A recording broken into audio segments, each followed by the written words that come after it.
네, 오늘의 정치권 소식 김영주 전 의원 그리고 정태근 전 의원 두 분과 이야기 나눠보겠습니다. 어서 오십시오. 네, 안녕하세요. 예, 안녕하십니까. 자, 문재인 대통령이 인사청문 보고서 채택 1차 시한이 지난 임혜숙, 박준영, 노형욱 장관 후보자에 대해서 국회 모레까지 인사청문 보고서를 보내달라 다시 요청했습니다. 공을 넘겨받은 민주당의 고심이 깊어 보입니다. 국민의힘은 문 대통령의 마이웨이 선언이라면서 강력하게 반발하고 있는데요. 관련 영상 먼저 보고 오시겠습니다.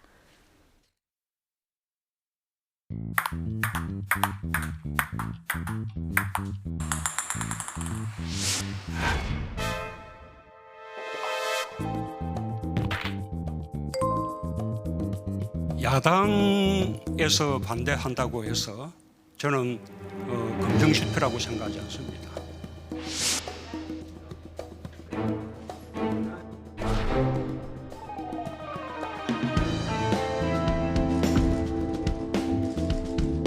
청와대 여의도 출장소로 전락한 여당은 국회의원으로서의 기본 책임조차 내팽개칠 태세입니다.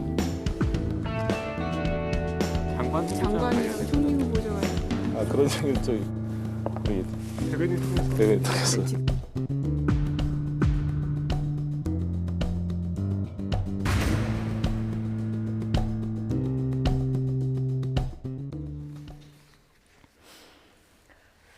네, 지금 영상으로 보고 오셨는데요.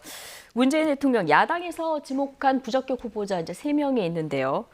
인사청문 보고서를 재송부해달라 이렇게 요청을 했습니다. 어제 요청을 했고 금요일까지 해달라 이렇게 기한을 정했는데 재송부 기한을 나흘로 지정한 의미 이거 강행일까요? 숙고를 하겠다는 의미일까요? 여러 가지 해석이 나오더라고요. 그렇습니다. 어쨌든 뭐 재송부인 만큼 국회가 해야 될 일이 벌써 이제 10일에 끝냈어야 되는데 끝내지 못한 부분들에 대한 재촉구이기 때문에 그렇지만 어쨌든 긴 시간을 주지 않는다. 만약에 그동안의 결과가 나오지 않을 경우에 청와대 입장에서는 바로 말하자면 그 3명의 장관 후보, 뭐 다른 분들도 계십니다만은 바로 이렇게 임명할 입장을 갖고 있다. 그것은 이제 지난번에 4주년 특별 그 말씀하실 때 이미 상당히 많이 어떤 이 세 분이 왜 지명됐는가를 설명하는 과정에서 한 분 한 분 설명을 했죠. 네, 그런 과정에서 이미 특별한 국회 입장이 없으면 이대로 강행한다라는 이제 그런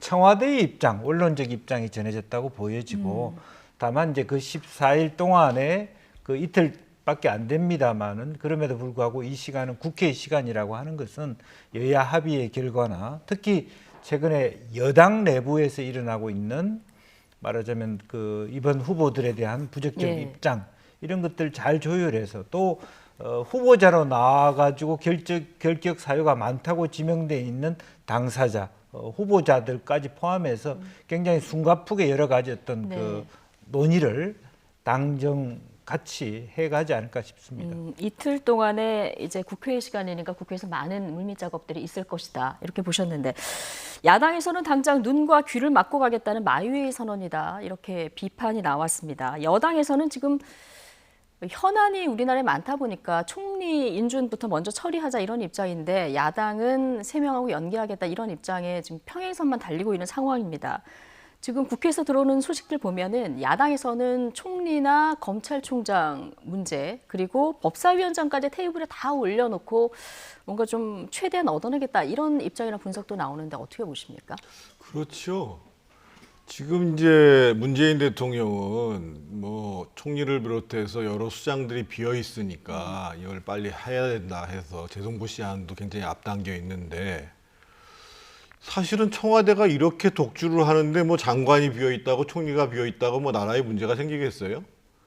그래서 뭐 야당 입장에서 보면 다른 것이 아니라 문재인 대통령이 얘기했던 원칙에도 현격하게 떨어지는 문재인 대통령이 취임하면서 인사 7원칙을 얘기했잖아요. 거기에도 다 어긋나는 사람들인데 막상 그 연설이나 기자회견을 할 때 보면 발탁하는 이유만 설명을 해요. 사실은 발탁하지 말아야 되는 그 상황에 대해서는 변명을 하지 않아요. 해명을 하지 않아요. 그러면 당연히 야당 입장에서 봤을 때는 국민들이 동의하기 어렵다고 생각할 텐데 여당이 지금 급하다가 청와대가 급하다라는 말만 듣고 그냥 계속 가야 되는가라는 거에 대해서 의문을 가질 수밖에 없고, 당연히 이제 그나마 협상 과정에서 최대한 뭐 문재인 정부나 여당에서 후퇴하기 위해서는 이걸 한몫에 놓고 얘기할 수밖에 없는 거죠. 예. 지금 민주당 내에서도 다양한 목소리가 좀 나오고 있는 상황인 것 같은데요. 지금 민주당 지도부의 고민이 어느 때보다 깊을 것 같습니다. 오늘 오전에 더불어민주당 초선 의원 모임은 청와대를 향해서 최소 1명 부적격 제안을 권고해달라 이렇게 당 지도부에 요청을 했는데요. 고영인 의원 발언 듣고 오시겠습니다. 저희들은 국민들의 눈높이에 맞게 엄격한 잣대를 존중해서 우리 당 지도부가 우리 장관 후보자들에게 대해서 최소한 1명 부적격 제안을 강력히 청와대에 권고할 것을 우리 더민초 이름으로 요구한 걸로 이렇게 정리를 했습니다. 우리가 사람을 정해서 하는 거는 그 결정권자의 여러 가지 이거를 존중하고 근데 이제 저희들의 의견은 뭐 특정인을 1명을 얘기하는 사람도 있고 2명을 얘기하는 사람도 있는데, 우리가 공통으로 모은 더민초의 입장으로는 1명 정도는 부적격 판정을 내려야 된다 이렇게 정리를 했습니다. 딱 누구는 안 된다 이렇게 정한 건 아니지만 네. 최소한 1명 이상은 부적격 의견을 낼 것을 당에 공식 요구했다 이렇게 얘기를 했거든요. 네. 자, 송영길 대표를 포함한 지도부 선택이 굉장히 주목되는데 어떻게 결론을 내릴 거라고 예상하십니까? 아마 이제 지도부 고민이 깊어질 것 같습니다. 밖으로는 인터뷰에서는 말을 굉장히 아끼는 모습을 보이는데, 기본적으로는 뭐 어떤 개파를 떠나서 조홍천 의원의 주장처럼 이제 집권 이제 1년도 안 남아 있는 시점에서 주도권을 당이 가져와야 된다. 이제 그런 의미에서 지금까지 하던 방식으로는 안 된다. 이제 그런 의견에서 아마 진짜 송영길 대표가 현재 여러 가지 초선 의원 또 재선 의원 또 이상민 의원과 같은 다선 의원들도 부적격자는 이번에 한번 뭔가 낙마시키는 뭐 그런 것을 보여줘야 된다는 의견을 당대표한테 전달한 만큼 그런 역할들을 어떻게 철저히 해 나갈 수 있느냐가 본인의 리더십을 만들어가는 데 굉장히 중요하다고 보여지고, 그동안의 스타일로 보면 충분히 그런 얘기를 할 수 있을 것이다 저는 그렇게 보고, 다만 그런 얘기 자체를 당이 어떻게 받아들일 것이냐, 아니 청와대가 예. 이제 그런 것이 남겨져 있는 부분인데, 아마 뭐 좋은 뜻으로 해석을 한다라면 대통령께서 14일까지 말미를 주시면서 말하자면 신임 당대표에게 뭔가 역할을 주고 그런 주장을 청와대가 받아들이는 형태를 취할 수도 있다. 저는 그렇게 보고, 다만 초선 의원들이 2명 중에 1명을 명명하지 않은 것은 제가 보기에는 좀 더 솔직하게 얘기하면은 임혜숙 후보자에 대한 결격 사유가 많으나 여성 장관 수가 적다 보니까 바로 이렇게 한 사람으로 좁히기보다는 박준영 후보까지 포함해서 두 중에 한 사람의 어떤 결정권은 대통령에게 뭐 남겨두겠다. 이제 그런 취지로 저는 이해를 하고, 본인 말하자면 송영길 대표 스스로가 이 문제에 대한 의식을 굉장히 많이 하지 않겠나 싶고, 어쨌든 결과를 떠나서 당은 내일 모레 있을 어떤 그 간담회 대통령과의 자리에서 강력하게 그런 요구를 하지 않을까 싶습니다. 아마 14일 같은 날 새 지도부하고 오찬이 청와대에서 예정이 돼 있어서 이날 뭔가 의견이 좀 전달되지 않을까 예상을 해주셨는데, 만약에 이 초선 의원들의 의견을 당 지도부가 받아들여서 청와대에다가 1명 정도는 부적격하다 이렇게 낙마를 시켜달라 얘기를 했을 경우에 대통령 선택은 어떨 거라고 예상하십니까? 받아줄 수 있겠지요. 그런데 과연 그거 가지고 국민들이 동의를 할까요? 저는 민주당이 지금 좋게 얘기하면 좀 한가하고 나쁘게 얘기하면 정신 못 차렸다고 생각하거든요. 지금 사실은 대통령은 임기가 지금 1년 남짓 남아있습니다. 좀 못되게 남아있습니다만, 대통령 선거는 지금 10달도 채 안 남았습니다. 그러면 퇴임하는 대통령이 자신이 국민적 동의에 맞지 않는 인사를 계속 강행할 것을 그냥 내버려 둔다. 그러면 이게 사실은 민주당과 다음에 대선을 치르려고 하는 사람한테 어떻게 영향을 미치겠어요. 대통령은 임기 끝나면 그만인지 모르겠지만 민주당의 입장에서 보면 대선을 승리해야 된다라는 절체절명의 사명이 있단 말이에요. 그러면 당연히 민주당에서 더 강력히 요구를 해야죠. 대통령 인사치론칙 지켜라. 예를 들면 이렇게 잘못된 인사를 계속하고 있는, 물론 대통령의 고집이 핵심이겠습니다만, 인사수석 교체해라.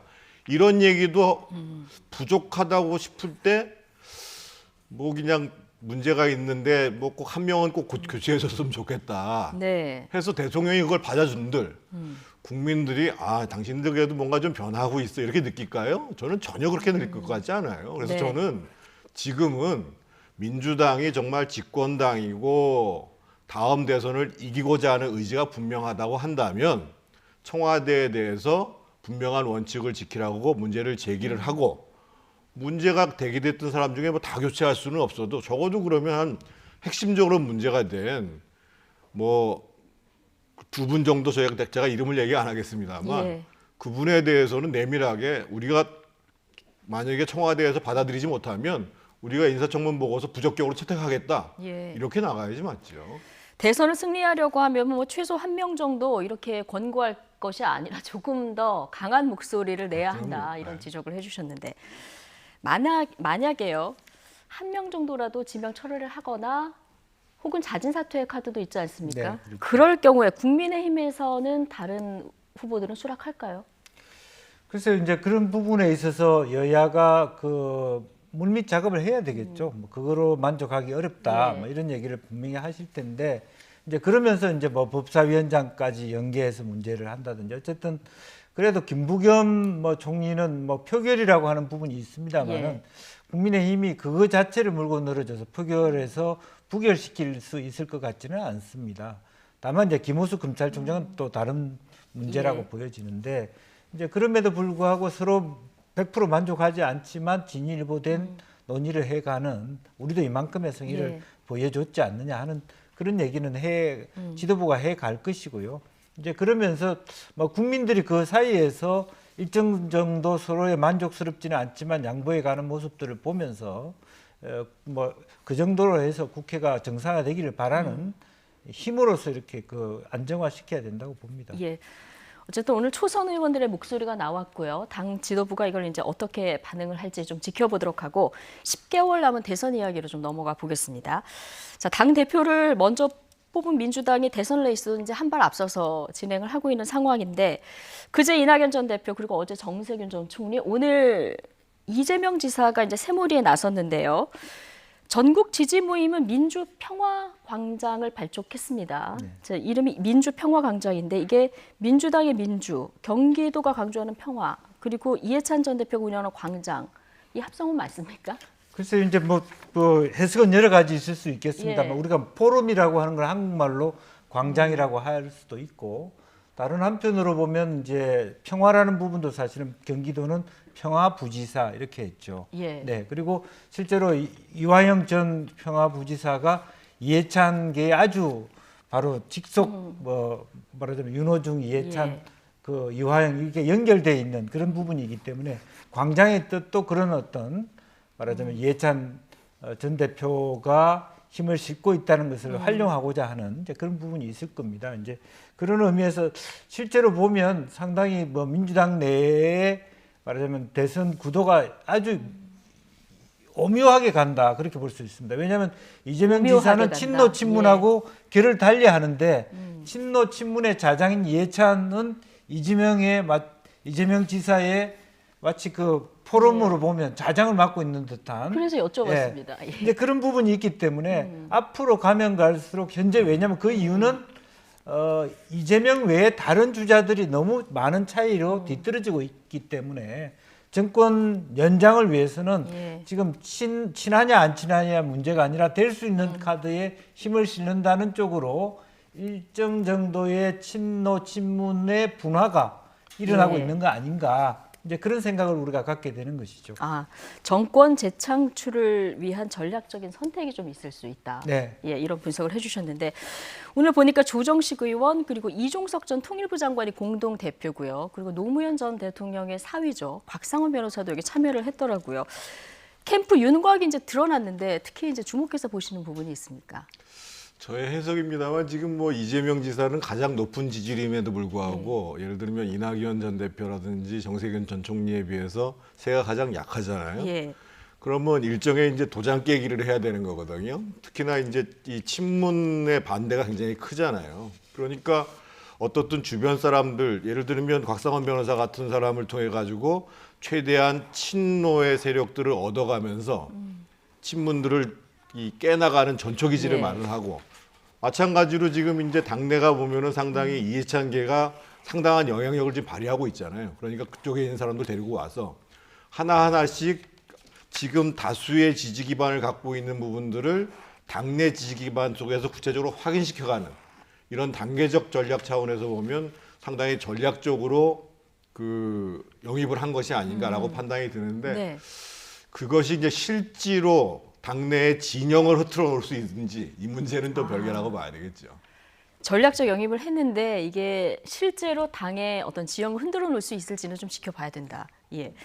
자, 민주당에서는 지금 대통령 후보를 뽑는 경선을 연기할지 말지 이 문제 가지고 좀 시끌시끌한데요. 이재명 지사 오늘 출범식에서 처음으로 경선 연기론에 대한 입장을 밝히기도 했습니다. 정세균 전 총리에 대한 발언도 있었는데요. 듣고 오시겠습니다. 당내에서 경선 연기론 얘기 계속 나오는데 입장 뭐 원칙대로 하면 제일 조용하고 합당하지 않나요? 뭐 더 길게 드릴 말씀은 없네요. 네. 차기 리더십 관련해서 정세균 전 국무총리께서 오늘 준비된 리더십이 향후에 필요하다라는 말씀을 해주셨는데요. 이제 지사님께서는 향후에 어떤 리더십을 좀 강조해야 된다고 보시는지. 너무 추상적인 말씀이셔서 제가 다음 기회에 좀 하겠습니다. 이건 한 번 말하면 다시는 수습할 수 없는 말이어서 네, 한 번 얘기하면 다시는 수습할 수 없다.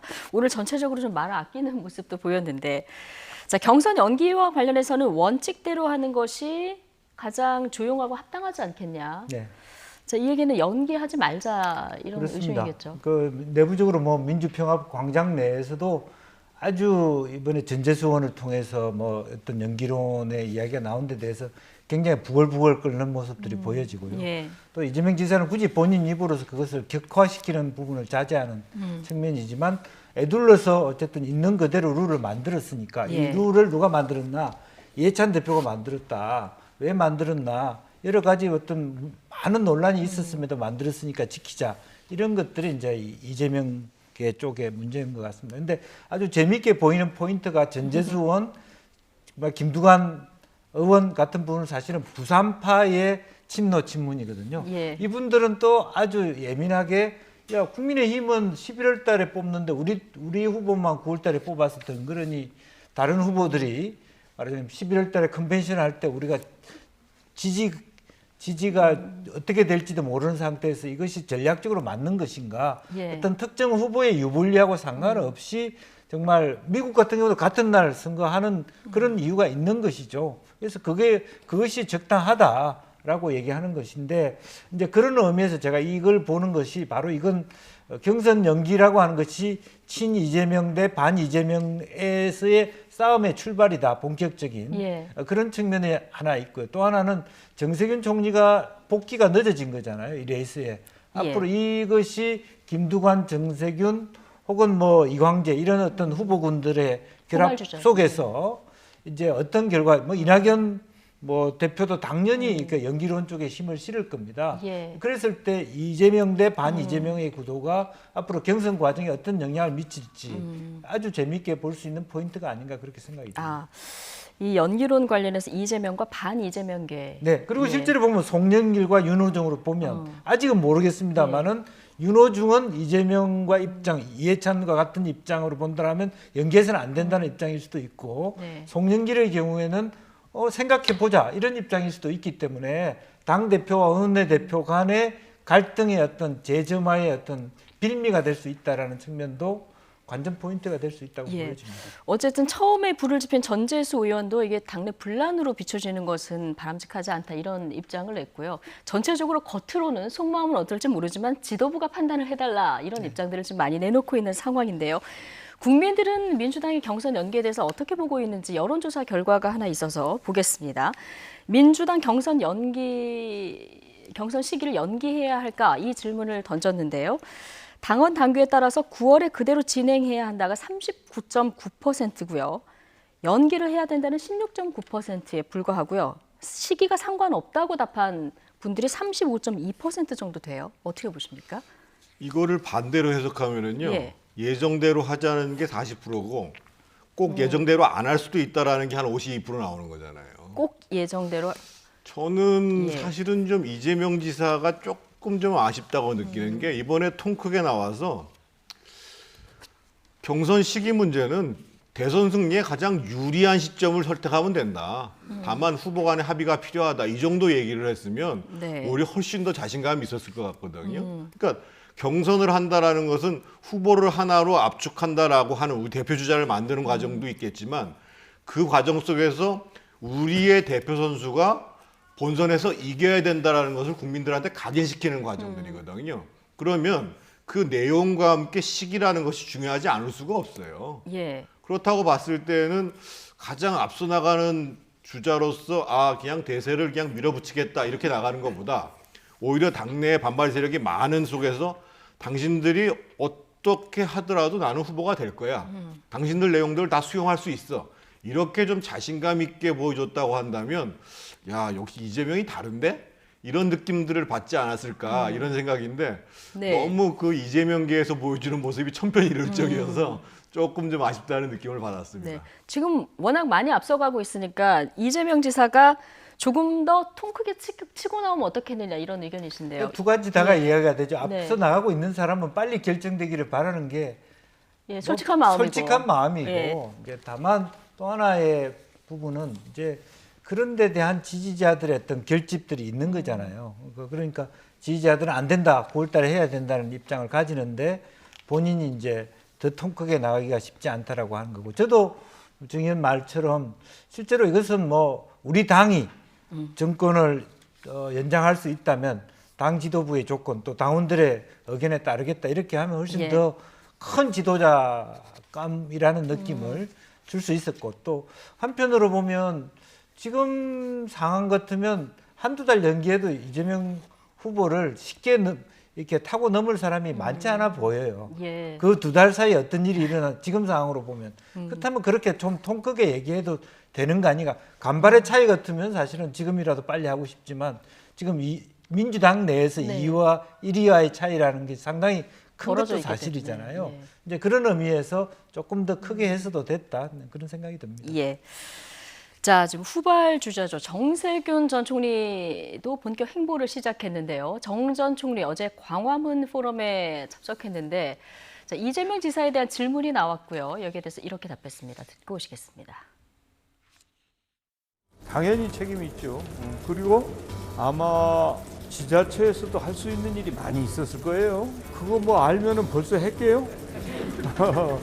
누가 먼저 출발했느냐가 중요한 게 아니고 꼬리를 누가 먼저 하느냐가 중요한 거 아닙니까?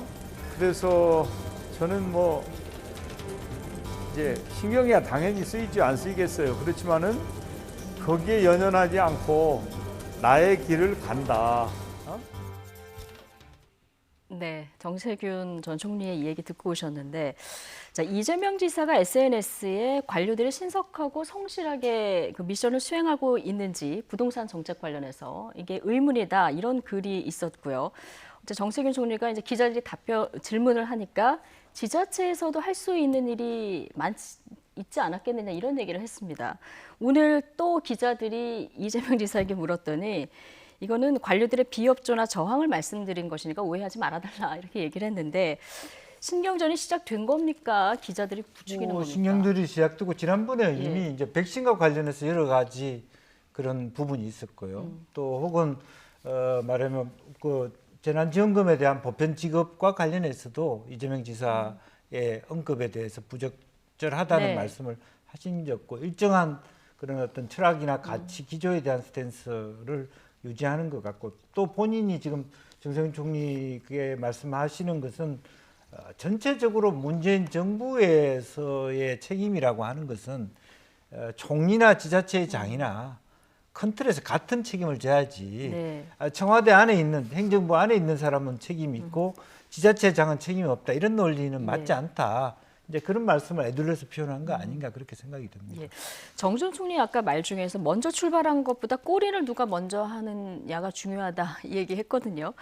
지금 지지율 면에서는 밀리고 있는데 그 광화문 포럼 어제 참석한 이게 첫 여의도 행보였었는데 여기에 참석한 현역 의원이 70명을 넘었더라고요. 뭐 새는 만만치 않은 것 같습니다. 당내에서. 일단 정 총리가 표현을 좀 잘못하셨어요. 대선은 네. 꼬링을 먼저 하는 게 아니고 득점을 많이 하는 사람이 이기는 겁니다. 예. 그래서 지금부터 득점을 계속 쌓아 나가서 언젠가 역전을 해야 되는 득점 거거든요. 포인트를 올려서. 예. 근데 지금 이제 제가 듣기로도 당내에서 지지율이 낮음에도 불구하고 가장 많은 세를 유지하고 있다라고 하는 것은 분명한 것 같아요. 근데 문제는 국민들 입장에서 봤을 때 왜 정세균인가라는 거에 대한 분명한 인식을 줄 수 있어야 되는 거거든요. 그러니까 예를 들면 지금 부동산 문제 같은 경우에 있어서 지자체도 책임 있다 이런 식으로 얘기할 이유가 없다라는 거예요. 더더군다나 기본적으로 부동산 문제가 뭐 청와대가 제일 잘못했지요. 예. 그리고 여권 지도부들도 잘못했는데 저는 오히려 국민들한테 저 사람이 필요하다고 느끼게 하려고 하면 내가 정말 경제 전문가임에도 불구하고 우리가 정책을 잘못 썼다라는 점에 대해서 그리고 브레이크를 걸지 못했다는 점에 대해서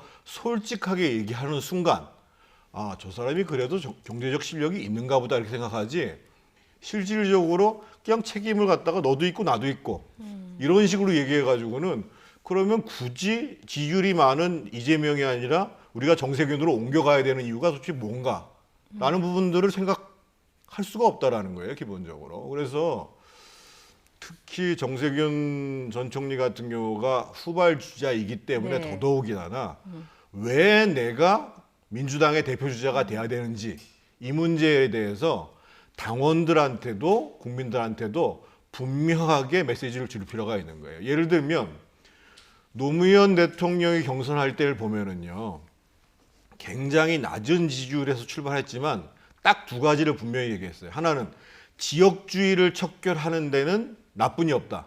또 한 가지, 소위 이 반칙과 기득권이라고 표현하면서 기득권을 깨는데도 나쁜이 없다. 이 두 가지를 분명히 했거든요. 예. 거기에서부터 당원들과 지지층들의 지지가 왔던 거거든요. 그런데 정세균 총리를 왜 지지해야 되나? 이런 부분들을 누가 물어봐도 아마 선뜻 얘기가 나오기 어려울 것 같아요. 왜 정세균이어야 하느냐 여기에 대해서 좀 구체적인 얘기가 나와야 된다 얘기해 주셨는데 자 초반에 치고 나갔었던 이낙연 전 대표요. 한때는 지지율이 한 40% 정도 나오기도 했었는데 지금 많이 빠진 상태입니다. 네. 반전 카드는 뭐가 있을까요?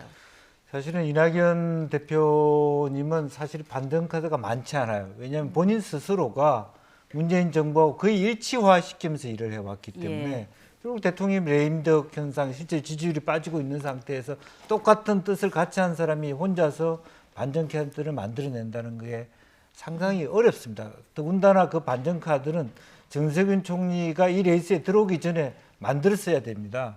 근데 그런 것들을 만들지 못하고 있으니까 서서히 호남 내에서 사실은 오히려 더 카드 자체, 파이 자체를 줄여가고 있는 상태라서 본인은 부산도 가고 뭐 지역을 돌아다닙니다만은 사실은 오히려 지지층들, 있었던 의원들조차도 흔들리고 있는 게 사실이거든요. 그래서 조금 더 지금이라도 반전 카드가 있다면 아까 똑같은 논리예요. 예. 노무현 전 대통령이 누구든 간에 왜 이낙연인가에 대해서 다시 한번 각인시킬 수 있는 무슨 정책이든 뭐 왜 나는 왜 문재인과 다를 수 있는가 뭐 혹은 내 삶은 다른 후보들과 어떻게 다른가에 대한 자기 이야기를 좀 더 명확하게 선명하게 내놔야 되는데 과연 그런 시점이 올까요? 하는 그런 의문을 갖게 됩니다. 예, 최근에는 2030 관련한 정책들 많이 내놓고 계신데 어떤 반전 카드를 또 내놓을지 지켜보도록 하고 이광재 의원도 궤도에 진입 중이다. 이렇게 얘기한 거 보면은 이제 대선 출마 공식화했다 이런 분석이 나오고요.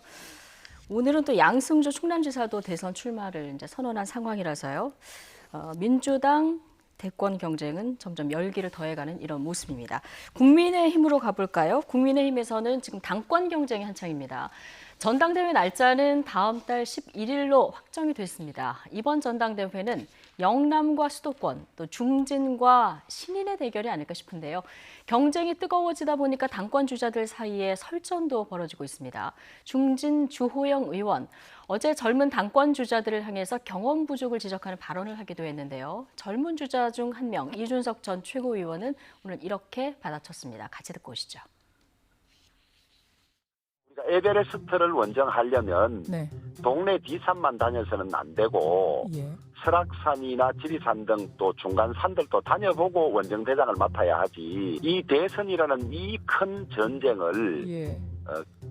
직접 경험해보지 않은 채 그냥 포부만 가지고 하겠다는 것은 저는 국민들이 잘 판단하실 거라고 생각을 합니다. 남들이 다 오세훈은 안 된다라고 할 때 저는 오세훈 시장을 처음 도왔습니다. 그러면 선구안도 저희가 나쁘지 않다 보고요. 그리고 그 안에서 캠프안에서 잘했다 봅니다. 그렇기 때문에 뭐 제 나이대를 따지지 않더라도 당내에서 저보다 선거에 있어서 실적이 있는 사람이 많을까요? 그러니까 주호영 대표께서 그렇게 말씀하시면은 당내 수많은 아직까지 저 같은 좋은 기회를 얻지 못한 젊은 사람들이 큰 상처가 됩니다. 그래서 그런 것은 좀 실언에 가까운 얘기 아니었나. 에베레스트 오르려면은 동네 뒷산만으로는 안 된다. 어제 주호영 전 원내대표 이런 얘기를 했는데 이준석 전 최고위원 어제 803만 5번 오르면서 왜 더 어려운 곳은 안 가냐 이렇게 직격탄도 날렸거든요. 오늘은 이거 실언에 가까운 얘기다 이렇게 얘기했는데 어쨌든 이 중진과 신인의 설전 어떻게 보십니까? 두 분 다 조금 사실은 아쉬워요. 네. 왜 그러냐면 예를 들면 지금 이제 주호영 의원이 물어본 거는 뭐 젊은 건 좋은데 너 실력 있냐 이거거든요. 네. 그래서 거기에 대해서 이제 이준석 최고가 나 실력 있다 이렇게 얘기를 한 거예요. 그런데 지금 국민의힘에게 필요한 것은 물론 뭐 실력도 중요하겠습니다만 당이 바뀌었다라는 것을 보여주는 게 제일 중요하거든요. 네. 그래서 이준석 최고가 보여줘야 될 정답은 내가 실력이 좀 부족하더라도 젊은 사람을 등용을 해서 지금 이 낡은 보수정당이 바뀌었다라는 것을 보여주는 게 대선 승리에 가장 확실한 디딤돌을 놓는 것이다. 이 논리로 갔었어야 되는데 네. 나도 할 만합니다. 이렇게 나와버린 거예요. 예, 예. 저도 그리고 저는 주호영 최고도 그래요. 그래도 힘 있는 사람이 경험이 있는 사람이 하는 게 좋겠다. 이런 식으로 얘기할 게 아니라 내가 이제까지 해왔던 경륜을 보니까 아 대선 승패를 가를 수 있는 것은 이거다라고 얘기를 했었어야 되거든요. 사실은. 그러니까 상대방을 놓고 자꾸만 얘기를 하니까 과연 국민들이 봤을 때 이번에 당대표가 어떤 사람이 돼야 되는가라는 것들을 지금 놓치고 있는 겁니다. 네. 기본적으로. 그래서 저는 사실은 앞으로 국민의힘 경선들을 6월 11일까지 하는데 가장 핵심적인 것은 물론 인물로 상징되긴 합니다만 국민들이 봤을 때 그러면 국민의힘이라는 당이 어떻게 가야 되는 것인가 라는 문제를 가지고 치열하게 붙었으면 좋겠어요. 예, 두 분 다 별로 필요하지 않은 말을 했다 이렇게 들리기도 하는데 자 최근 여론조사를 보면은 초선 신인들의 약진이 눈에 띄는 이런 상황입니다. 자 오늘 나온 국민의힘 대표 적합도 여론조사를 잠깐 보실까요? 지난주하고 흐름은 좀 비슷한데요. 자, 아직 출마 여부 명확하게 밝히진 않았는데 나경원 전 의원이 지금 선두고요. 그리고 이준석 전 최고위원이 13.1%로 2위, 주호영 의원이 7.5%, 그리고 김웅 의원이 6.1%. 자, 이렇게 보이고 있거든요. 이 국민들의 여론 이건 어떻게 보십니까?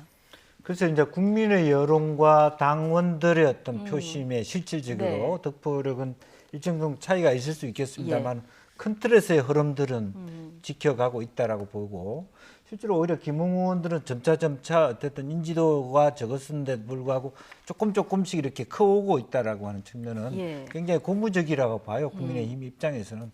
그래서 지금 이것을 저는 한편으로 보면 뭐 싸움이 있더라도 이런 것들은 바람직하다고 보고 노장청이 치열하게 싸움을 할 필요가 있는데 다만 문제는 어떻게 보면 속빈 강경 아닙니까? 후보 이럴듯한 대선이 있는 해에 당대표라고 하는 건 대선 관리자인데 예.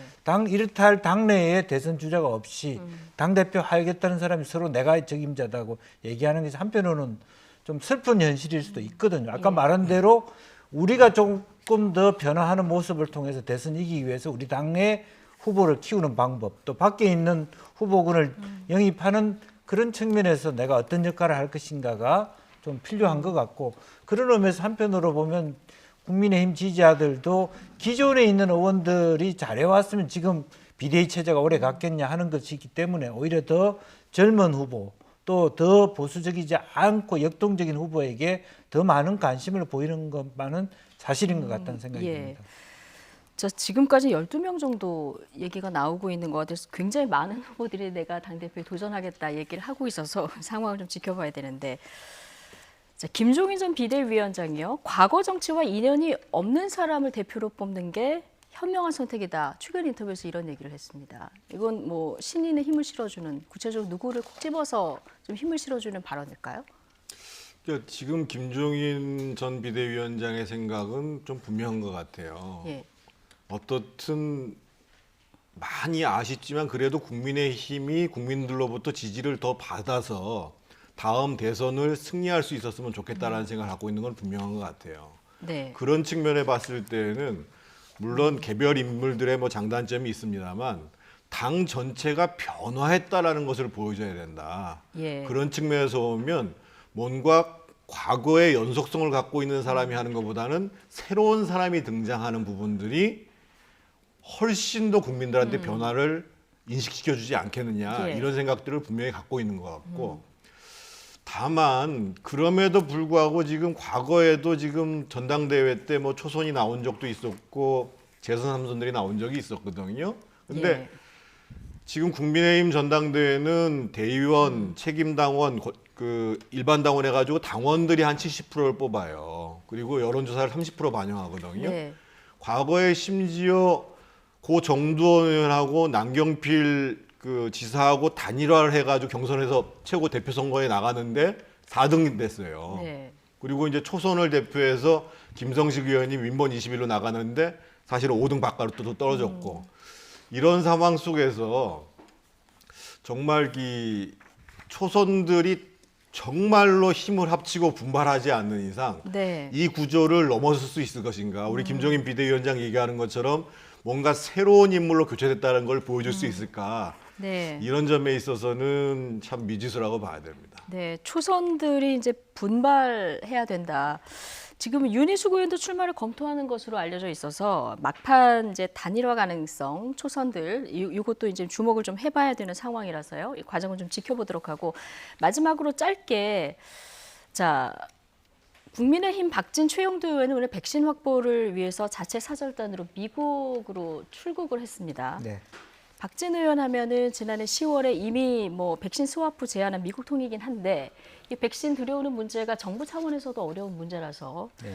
야당이 자체 사절단을 파견한다고 해서 성과를 낼 수 있을까? 뭐 이런 시선도 있습니다. 어떻게 보십니까? 네, 뭐 성과를 내면 좋겠습니다만 이미 이제 뭐 수급의 문제는 있습니다만 예. 충분히 우리 정부가 계약해 놓은 게 있고요. 네. 또 그리고 실제적으로 계약만 한다고 되는 것이 아닙니다. 모든 정부가 수급에 차질이 있는 것 예. 마찬가지고, 실제로 생산 공장이 미국에 여러 군데 화이자나 모더나 있습니다만은 그 공장이 지역화에 있는 주지사의 허락을 받지 않으면 네. 전략물자이기 때문에 밖으로 유출하기도 쉽지 않습니다. 그래서 단순히 외교적 행보, 정치적 행보만으로 이 문제를 해결할 수 없고, 다만 여러 가지 네. 어떤 노력을 한다는 측면, 예. 그건 높이 살 수 있는데 그것보다 더 중요한 거는 여야 합의해서 국민들이 더 안전하게 예. 이 코로나 전국을 극복할 수 있도록 힘을 모으는 것이 더 중요하다, 저는 네. 그렇게 생각합니다. 민주당에서는 이거 불안감만 조성할 의도는 아니냐 이런 비판이 나왔는데, 뭐 구해 오면 좋겠습니다만은 말씀하신 대로 계약만 했다고 바로 들여오는 게 아니라 정부 차원에서 해결해야 될 것도 많고요. 어떻게 보십니까?